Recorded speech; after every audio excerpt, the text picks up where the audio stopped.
আসন্ন কোরবানি ঈদকে ঘিরে পশু মোটাতাজাকরণে ব্যস্ত সময় পার করছে নরসিংদীর খামারিরা।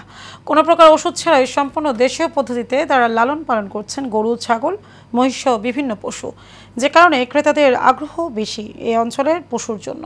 মোহাম্মদ আসাদ উল্লাহ মোনার প্রতিবেদনে জানাচ্ছেন শেখ ফাহিম। কোরবানি ঈদকে ঘিরে প্রতি বছরের মতো এবারও গরু মোটাতাজাকরণে ব্যস্ত সময় পার করছেন নরসিংদী জেলার খামারিরা। এসব গরু মোটাতাজা করা হচ্ছে ঘাস, খড়, ভুসি, সয়াবিন সহ দেশীয় সব খাবার খাইয়ে।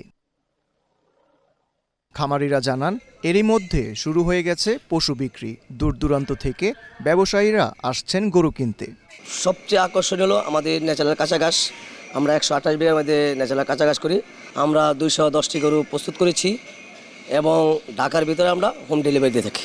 প্রতি বছর যারা আমাদের কাছে গরু ক্রয় করছে ওনারা আসতেছে, নতুন গ্রাহকও আসতেছে, দেখতেছে এবং পছন্দ অনুযায়ী নিয়ে যাচ্ছে।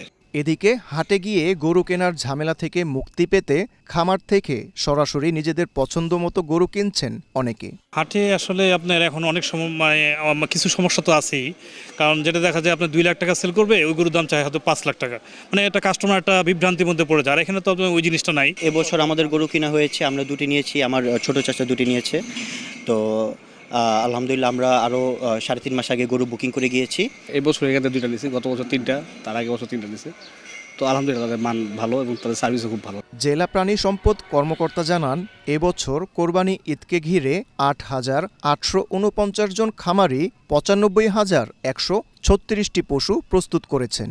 আপনারা সবাই জানেন যে কোরবানি ঈদকে সামনে রেখে অনেক অসাধু ব্যবসায়ী থাকে, কিছু খামারি থাকে যারা অসৎচক্রে তারা গরুকে ক্ষতিকর হরমোন বা আদার্স এরকম ওষুধপত্র খাইয়ে তারা মোটাতাজা করার চেষ্টা করে। আমরা যেন এই সমস্ত কর্মকাণ্ড না করতে পারি সেই লক্ষ্যে আমাদের উপজেলা প্রশাসন, জেলা প্রশাসনের সহযোগিতায় কিন্তু আমরা এই কর্মকাণ্ডগুলো চালিয়ে যাই। প্রতি বছরের মতো এবছরও নরসিংদীতে কোরবানি পশুর চাহিদার তুলনায় বেশি পশু প্রস্তুত করা হয়েছে।